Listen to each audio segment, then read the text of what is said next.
Penn State in a huge game coming into Kinnick next week, so there's going to be a lot of things we can correct tomorrow. That's an every week occurrence, so we'll watch that film, correct some things, and get on Penn State as soon as we can. It was a tough game for you out there. I mean, you had in the first half it was wet, you missed some throws. How did you kind of keep your composure through the course of the game? I think just the whole demeanor of our offense is so level-headed. And it starts with James Vandenberg in the middle, and Cavante and Keenan. Those guys, everybody on our offense, their personality is kind of very level-headed. So that makes you feel calmer. You miss a throw, you miss a check. You know you got a lot of guys who are fine with 2nd and 10. They're fine with being put in those tough situations. And I think that attitude of our offense and defense today was the reason we were able to pull this out. Well, you had, what was it, 2nd and a million or 3rd and a million? 26, okay. Pretty big play.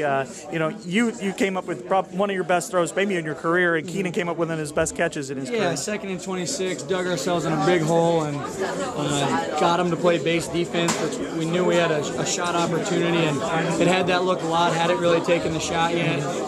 I mean, they got good players on the outside. You got to pick and choose when you're going to do it, but I thought that was a good time to give our guy a chance, and went and made a great catch.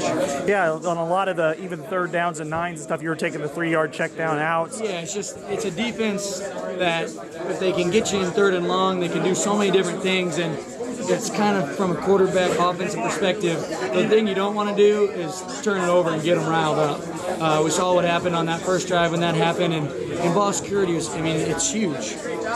That's how they lose the game is ball security. And after that first one, we were going to make sure we were going to hang on to the ball. You got to punt, but not force things in there. Was that kind of the key? I mean, once you guys you seem to match their physicality. They're a tough physical team. Yeah, they're an extremely physical team, and we wanted to match that and go strength for strength and see if we could pop some. We were able to pop some runs there at the end. So, what was the locker room scene like with Coach Ferentz? Win number 100 at Iowa. Can't have a better win than this, really. It's something that I'll never forget. That feeling of being in that locker room with all these guys who you work so hard with, and Coach Ferentz, who, he lives and dies by this. And to see his emotion and how much he cares, and to be able to do it with James and Brian and just all these seniors, it's something I'll never forget.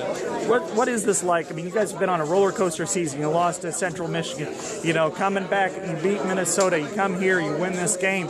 Now you're in first place in your division. Yeah, and I don't think we think of it that way at all. A lot of people put us at 2-9 or whatever when we lost to CMU. So it's one of those things. We're just going to keep sawing wood. We got 6 tough games left against 6 good opponents, all in the Big Ten. So we're going to have to be on our A game to win any of those 6, and it starts with Penn State next week.